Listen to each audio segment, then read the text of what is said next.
Hi guys, welcome to my channel. Welcome to my very first video. This video is going to be for basics and beginners.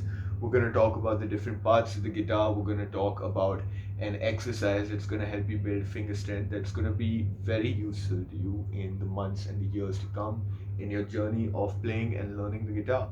So let's get right into it. Right over here we have the head of the guitar. These are called the tuning pegs. They help you tune the strings of the guitar to the right frequencies. Between the head and the body of the guitar, we have the neck of the guitar. These little boxes on the neck are called frets, and we're gonna get down to playing them correctly and fretting them correctly in guitarist terms. And on the body of the guitar, it depends on what guitar you have. You could have a sound hole if you have an acoustic guitar that emulates noise. I have an electric guitar, so these silver rectangles here are called pickups. Um, these knobs over here are called the volume and the tone knobs. This switch up here is to tell the guitar in a way which pickup to use. Um, that's pretty much all in all my crash course on parts of the guitar. This right here is the pick guard to stop my pick from scratching my guitar when I come off the strings. First thing we'll talk about is how to hold your guitar pick. It's very simple.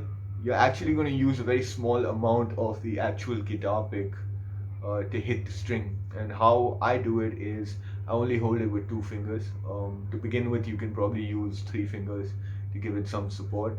But I'm going to take my thumb, I'm going to keep it parallel to the ground, and then I'm going to place my index finger around it. And if you look at it from this side, it's a very small amount of the pick that actually hits the string on the way down. Now that we've got that out of the way, what type of pick to use? To begin with, I would say definitely don't go with anything too fat because that's gonna make it very hard for you to strum and play chords. But at the same time, don't go for something that's so flexible that you can bend it with just 1 finger. I like to have something in the middle. My pick gauge is currently at around 1.5 millimeters. You can go from for anything around 1 millimeters. Don't go below that. That's the thickness of your pick that I'm talking about. Let's get into the first exercise, your first ever guitar exercise, and why it's important. This exercise is called the chromatic exercise, or some of you would know it as the chromatic scale if you've already started your guitar journey. It was taught to me by my guitar teacher in my first guitar class, and I still play it every day. Every time that I pick up the guitar, I do play it continuously for at least 5 to 10 minutes. It's amazing how much dexterity it builds in your left hand, how much right hand and left hand coordination you gain from it, and it also reinforces how to fret the guitar properly, which is the first point that I'm going to begin with. So we're going to place our first finger on the first fret on the top string. We're going to get to what each string is called just in a moment, but right now let's just get this exercise down and this hand position down, and we're going to put our first finger on the first fret. And it's important to play the fret with just the tip of your finger. You don't want to play it with the fleshy part, or this line that defines the last digit of your finger. You want to play it with the tip of your finger and never play it to the beginning of the fret. Otherwise you're going to get a lot of buzzing sounds, and that's not very pleasant. So if you have been experiencing that, if you've already started learning guitar, this is probably why it's happening to you. You're going to slide that finger up to the end of the fret, and you're going to hit a note then. And the objective is to get a clean sound, and you're just going to focus on that one finger getting a clean sound. If you're still buzzing, if you're still getting a sort of muted sound, I want you to use your thumb in a more advantageous way. I want you to put it behind the fretboard. I don't want you to use it to sort of like prop your hand up. I want you to put it behind the fretboard. Alright, you can have a little bit of it poking out on the top, but nothing more than that. And I want you to sort of imagine piercing a line through the neck of your guitar. You don't have to physically press down that hard, but that's the direction in which your fingertips should be pointing to get a clean sound. And with your right hand, same position. I haven't changed anything on my picking hand, and I just want you to place it upon the topmost string and take it off in a downward fashion. I don't want you to hit it, I don't want you to force it through, but just let it naturally slip off. So place it there and just slide it off. That's it. Nothing more. And once we've got that down, once we're getting a clear sound, it rings out for a couple of seconds, it doesn't buzz, and we can move on to the next part of this exercise, which is figuring out how to place our hand on the first 4 frets of the guitar.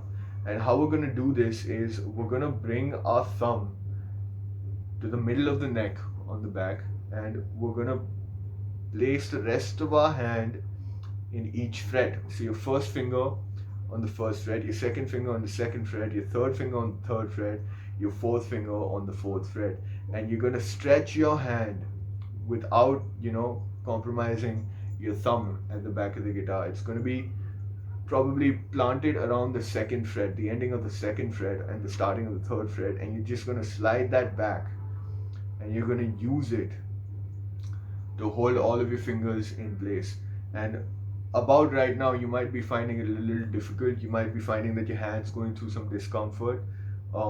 If you want, you can sort of roll your thumb over and see if that helps you. And when you're playing the guitar and you're supporting your hand, you want to be using right from this line right here, which is the defining digit of your thumb, all the way to the corner.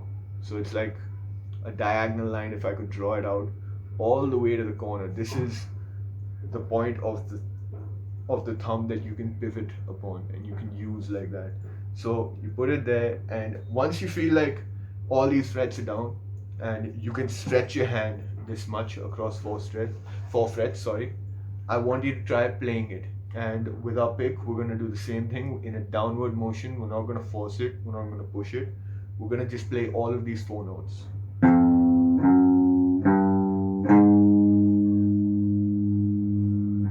And I would suggest trying to play them really slow.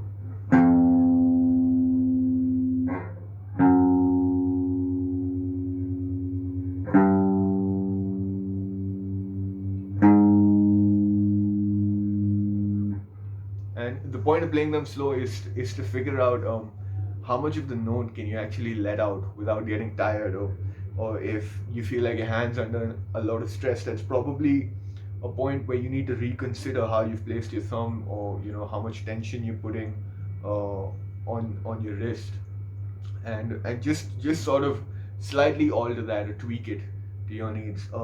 Lastly, if you're still getting a buzzing sound after doing all of this, I want you to focus more on whether you're playing the string with the tip of your finger, or you're playing with the side, or you're playing with the fleshy part of your finger. You need to play the string with just the tip of your finger. It has to be, okay, I'm gonna make a line on my finger, an exaggerated line, to show you what I mean. I don't know if you can see it right now, but it's about almost less than a centimeter below my nail, and that's where you need to be pressing. That's where you're going to get your maximum accuracy and your maximum control. Once you got this down, you can play the first 4 frets on the topmost string. We're going to graduate to more strings, and before we do that, I just want to take this opportunity to name out all the strings for you. So the topmost string is not the first string. The topmost string is called the 6th string of the guitar. The bottommost string is called the 1st string.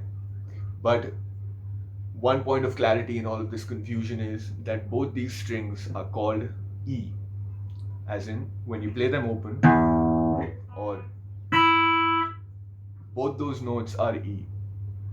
And there's the high E string and there's the low E string. They're also called that. Everything in between that has separate notations for the name. I'll just go through that. So the topmost string is E.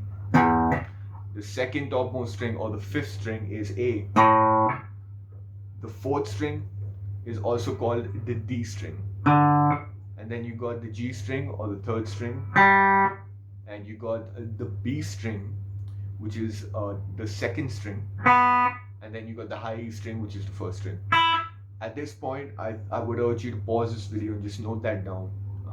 You can draw 6 lines parallel to each other and just call them EADGBE, and in a descending order. I think that will really clarify um, the shape of the guitar and how we're gonna look down at the fretboard. And once you cross that mental barrier, any YouTube video, any lesson is gonna be way easier. Coming back to the exercise, we're gonna now graduate to playing the same pattern on the A string or the fifth string.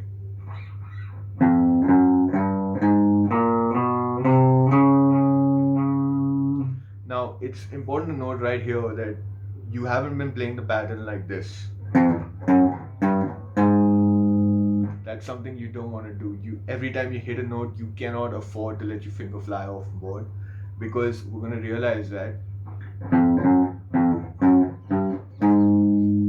at this point, if I have to fret my hand down on the fifth string or the A string, it's going to be much harder to recover from this distance than it would be if I didn't let it fly off.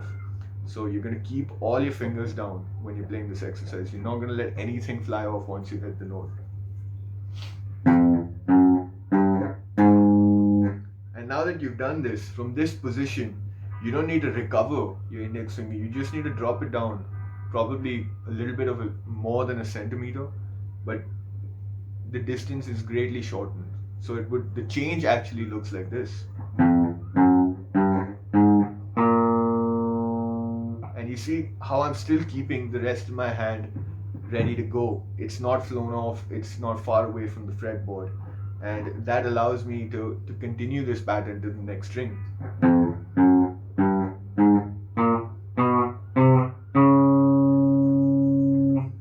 And it's really important to pause and sort of self-analyze what your hand is doing.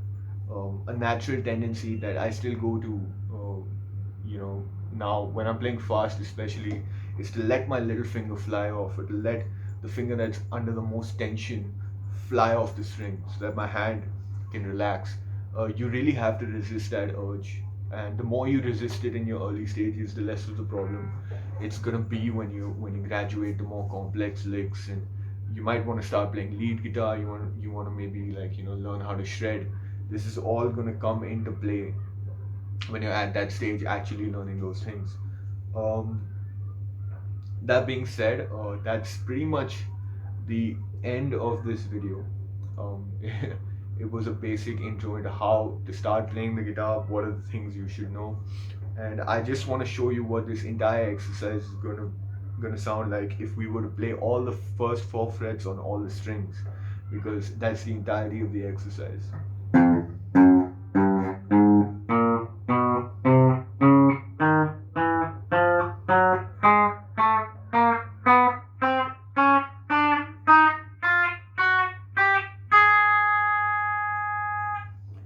So that's how you go through all of these notes, but I would urge you to play it much slower, probably something like this.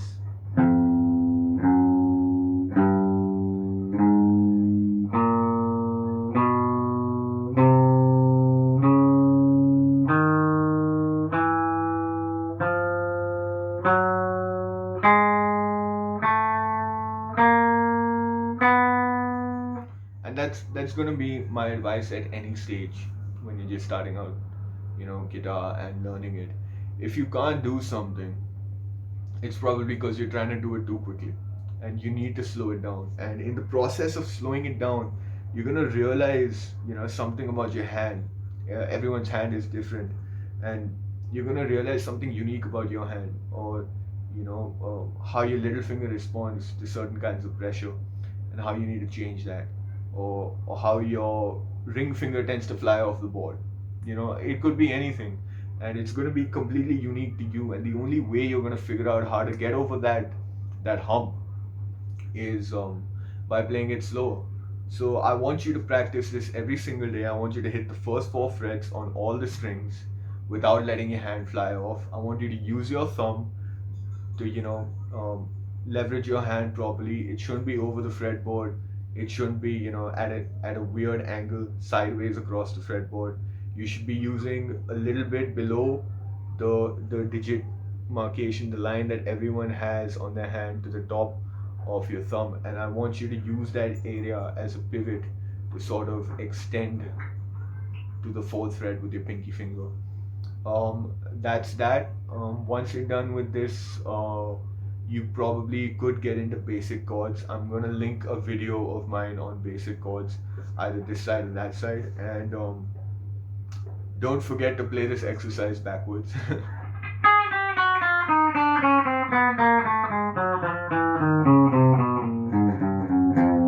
Because you're gonna realize when you play it backwards, that's when your little finger shoots out the most. Practice both of these things. Tell me if you like this video in the comments below. If you did like it, please like it. Give me that thumbs up. And if you like this content, if you think it was helpful, if you think there was knowledge in here that a 50-second YouTube video wouldn't be able to give you, please subscribe to my channel. I want this channel to ultimately become a community of guitarists that are just talking to each other and appreciating the instrument that I've grown to love since I was 10 years old. Thank you so much for your time, and thank you for watching.